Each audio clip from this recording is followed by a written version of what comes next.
Hello friends, welcome to next current. स्वागत है आप सभी का हमारे यूट्यूब चैनल नेक्स्ट करंट पर। आज है 12 जुलाई 2021 और 12 जुलाई 2021 के जो भी करंट अफेयर्स के इम्पोर्टेंट क्वेश्चंस होंगे उन सभी को मैं यहाँ पर डिस्कस करूँगा और सभी क्वेश्चन से रिलेटेड आपको फैक्ट भी बताता हुआ चलूँगा। आप आज की वीडियो की PDF फाइल डिस्क्रिप्शन बॉक्स से डाउनलोड कर सकते हैं। अगर आपने अभी तक हमारे चैनल सब्सक्राइब नहीं किया है तो आज ही हमारे चैनल को सब्सक्राइब करें। सब्सक्राइब बटन यहाँ पे आपको वीडियो के नीचे इस साइड में मिलेगा, रेड कलर से लिखा होगा सब्सक्राइब। तो आप वहाँ से सब्सक्राइब करके नोटिफिकेशन बेल को ज़रूर प्रेस करें ताकि जो भी हम वीडियो अपलोड करें उन सभी का नोटिफिकेशन आप तक आ सके। इसी के साथ अभी BEd की एग्ज़ाम की डेट चेंज हुई है तो उससे रिलेटेड वीडियो भी हमने पोस्ट करी हुई है और UPSC से रिलेटेड जो भी UPSC की बेस्ट बुक्स होती हैं उसकी वीडियो भी आज आपको मिलने वाली है। तो उन सभी को देखने के लिए प्लीज़ चैनल को सब्सक्राइब करके नोटिफिकेशन बेल को प्रेस कर दें ताकि आपको हमारी तरफ से वीडियो का नोटिफिकेशन मिल सके। तो चलिए शुरू करते हैं। इसके साथ इस वीडियो के एंड में क्वेश्चन पूछा गया जिसका आंसर आपको कमेंट बॉक्स में देना है और हम टेलीग्राम पर कुछ भी खिलाते हैं। तो आप कुछ में पार्टिसिपेट करने के लिए आप हमारे टेलीग्राम ग्रुप को ज्वाइन करें। टेलीग्राम ग्रुप का लिंक आपको डिस्क्रिप्शन में मिलेगा और नहीं तो आप डायरेक्ट टेलीग्राम पर नेक्स्ट करंट के नाम से सर्च कर सकते हैं, वहाँ पर आपको हमारा ग्रुप मिल जाएगा। तो चलिए शुरू करते हैं आज का अपना पहला क्वेश्चन है, हाल ही में किसने थुम्मेती रागोथमा रेड्डी की पुस्तक टेरेस गार्डन मिड-डे टोटा के अंग्रेजी अनुवाद की पहली प्रति प्राप्त की? तो यह किसने प्राप्त की? यह प्राप्त की M वेंकैया नायडू, जो कि कौन है? उपराष्ट्रपति। तो इसका ऑप्शन ए सही होता है और यह उन्हें 10 जुलाई को मिली। मूल रूप से तेलुगु में लिखी गई पुस्तक नारापल्ले हैदराबाद में एक उपयोगी छत्र उद्यान विकसित करने की श्री रेड्डी की सफल यात्रा का वर्णन करती है। इस पुस्तक का अनुवाद कोडुरु सीताराम प्रसाद ने किया है। अगला क्वेश्चन, हाल ही में किस प्रदेश में मामलों के त्वरित और सौहार्दपूर्ण निपटारे के लिए राष्ट्रीय लोक अदालत का आयोजन किया? तो किस प्रदेश में किया गया? यह है आपका जम्मू कश्मीर और लद्दाख दोनों में। तो इसका ऑप्शन सी सही होता, उपरोक्त दोनों। 10 जुलाई को इसका आयोजन किया गया, किसका? राष्ट्रीय लोक अदालत का। यह जम्मू कश्मीर और लद्दाख के एक उच्च न्यायालय के मुख्य न्यायाधीश न्यायमूर्ति पंकज मित्तल के संरक्षण में आयोजित किया गया। विभिन्न बीमा कंपनियों के मोटर दुर्घटना और कामगार मुआवजा अधिनियम से उत्पन्न दावों के मामले को सुनने के लिए 2 पीठों का गठन किया गया था। अब जम्मू कश्मीर और लद्दाख में इसका जो आयोजन हुआ, तो जम्मू कश्मीर के बारे में जानते हैं पहले। ये आपका जम्मू कश्मीर जिसकी राजधानी है श्रीनगर और ठंडों में हो जाती है वहाँ की राजधानी जम्मू। वहाँ के मुख्यमंत्री कोई भी नहीं है। वहाँ के जो उपराज्यपाल है मनोज सिन्हा। कुल जिलों की संख्या 20, लोकसभा सीटें 5 और राज्यसभा सीटें 4। अब आता है लद्दाख के बारे में। ये है आपका पूरा लद्दाख जिसकी राजधानी लेह या कारगिल। वहाँ की जो कुल जिलों की संख्या वहाँ पर 2। वहाँ के जो आपके उपराज्यपाल हैं राधा कृष्ण माथुर, जिनको शॉर्ट में बोलते हैं RK माथुर। वहाँ के मेंबर ऑफ पार्लियामेंट है जामयांग शेरिंग नामग्याल। अगला क्वेश्चन आता है, हाल ही में आयुर्वेद को लोकप्रिय बनाने वाली डॉक्टर PK वॉरियर का निधन हो गया। उन्हें किस वर्ष पद्म भूषण मिला था? तो डॉक्टर PK वॉरियर का जो निधन है वो भी जुलाई में हो गया और उन्हें सन 2010 में पद्म भूषण मिला था। Option D 2010। देश के तीसरे और चौथे सर्वोच्च नागरिक पुरस्कार 2010 में पद्म भूषण और 1999 में पद्म श्री से अलंकृत वॉरियर एक स्वतंत्रता सेनानी भी थे। वॉरियर को आयुर्वेद दवाओं की पैकेजिंग के आधुनिकीकरण में महत्वपूर्ण भूमिका निभाने के लिए जाना जाता है, जो पहले कषायम और चूर्णम के रूप में उपलब्ध थी। अगला क्वेश्चन, हाल ही में केंद्रीय लोक निर्माण विभाग राष्ट्र के लिए अपनी शानदार सेवा के कौन से वर्ष का जश्न मनाएगा? तो ये जश्न मनाया जाएगा 167वें शानदार वर्ष का। तो ये ऑप्शन सी सही होता है इसका 167। आवास और शहरी मामलों के मंत्रालय के तहत केंद्रीय लोक निर्माण विभाग 12 जुलाई को राष्ट्र के लिए अपनी शानदार सेवा का 167वां वर्ष का जश्न मनाएगा। उद्घाटन समारोह के दौरान केंद्रीय लोक निर्माण विभाग पुष्प झांकी एक खजाना संग्रह सहित 4 तकनीक प्रकाशनों का विमोचन किया जाएगा। केंद्रीय लोक निर्माण विभाग की स्थापना 1854 में डलहौजी के पहले मॉक्सवेंस जेम्स ब्राउन रामसे ने की थी। अगला क्वेश्चन, हाल ही में 41 वर्षों में एकल विंबलडन खिताब जीतने वाली पहली ऑस्ट्रेलिया महिला कौन बनी? तो वह बनी आपकी एशले बार्टी, ऑप्शन सी। विश्व नंबर 1 ने विंबलडन 2021 के फाइनल में चेक गणराज्य की कैरोलिना प्लिस्कोवा को हराकर अपनी पहली विंबलडन ट्रॉफी जीती। पुरुष एकल में 11 जुलाई को नोवाक जोकोविक और इटली के माटेओ बेरेटिनी के बीच मैच खेला गया था। अब ये ऑस्ट्रेलिया की है जो जीती है, तो आइए ऑस्ट्रेलिया के बारे में जानते हैं।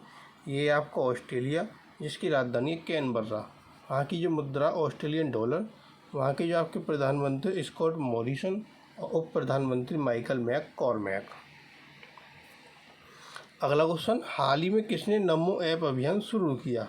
तो नमो ऐप अभियान शुरू किया आदेश गुप्ता ने, ऑप्शन बी आदेश गुप्ता। दिल्ली के भाजपा प्रमुख आदेश गुप्ता ने उन लोगों तक व्यापक पहुंच के लिए नमो ऐप अभियान शुरू किया जो अपनी परेशानियों या समस्याओं को सीधे प्रधानमंत्री नरेंद्र मोदी तक पहुंचाना चाहते हैं। शुरुआत में इस ऐप के जरिए 10 लाख लोगों तक पहुंचने का लक्ष्य है। यह एक सहज और आसान ऐप है जिसके माध्यम से लोग मोदी सरकार के कार्यों और कल्याणकारी नीतियों के बारे में जान सकते हैं। अगला क्वेश्चन, हाल ही में किस मैराथन को दूसरी बार रद्द किया जा रहा है? तो वह आपका Ladakh marathon, option C. Leh में दुनिया की सबसे कठिन और देश की प्रतिष्ठित लद्दाख मैराथन को एक बार फिर कोविड के कारण लगातार दूसरी बार रद्द किया जा रहा है। 2020 मैराथन के पंजीकरण 2022 में 7 से 11 सितंबर 2021 तक होने वाले 9वें संस्करण के लिए मान्य होंगे। यह मैराथन दुनिया की सबसे ऊंची मैराथन होने का दावा करती है जो 11,500 से 17,618 फीट की ऊंचाई पर आयोजित की जाती है। अगला क्वेश्चन, हाल में भारतीय संस्कृति संबंध परिषद कहाँ एक बंगबंधु पीठ स्थापित करेगी? तो यह स्थापित होगी आपकी दिल्ली विश्वविद्यालय में, ऑप्शन डी। यह पीठ बांग्लादेश में विकास की बेहतर समझ पर ध्यान केंद्रित करेगी जो भारत के सबसे महत्वपूर्ण पड़ोसियों में से एक है। पीठ की स्थापना के लिए 12 जुलाई को समझौते पर हस्ताक्षर किए जाएंगे और यह 5 शैक्षणिक वर्षों की अवधि के लिए होगा। अब ये दिल्ली विश्वविद्यालय में स्थापित होगी, तो दिल्ली के बारे में जान लेते हैं। ये है आपका दिल्ली जिसकी राजधानी नई दिल्ली। वहाँ के मुख्यमंत्री अरविंद केजरीवाल, वहाँ के जो आपके उप मुख्यमंत्री मनीष सिसोदिया और उपराज्यपाल वहाँ के अनिल बैजल। कुल जिलों की संख्या 11, लोकसभा सीटें 7 और राज्यसभा सीटें 3। अगला क्वेश्चन, हाल ही में माई श्रीनगर मोबाइल ऐप किसने लॉन्च किया? तो इसको लॉन्च किया जो वहाँ के श्रीनगर के जो राज्यपाल है मनोज सिन्हा, तो इसका ऑप्शन डी सही होता है। जम्मू कश्मीर के लेफ्टिनेंट गवर्नर मनोज सिन्हा ने 10 जुलाई को श्रीनगर स्मार्ट सिटी की कई परियोजनाओं का उद्घाटन किया। परियोजनाओं में शहर भर में स्थापित वेरिएबल मैसेज डिस्प्ले और रेजिडेंसी रोड पर नई भूतल कार पार्किंग भी शामिल है। उन्होंने इसके साथ माई श्रीनगर मोबाइल ऐप को भी लॉन्च किया जो श्रीनगर में नागरिक और पर्यटकों की ज़रूरतों को पूरा करने वाला वन स्टॉप समाधान होगा। अगला क्वेश्चन, हाल ही में सिपाही संघर्ष की 215वीं वर्षगांठ किस स्थान पर मनाई गई? तो सिपाही संघर्ष की 215वीं वर्षगांठ वेल्लोर किला पर मनाई गई, ऑप्शन सी।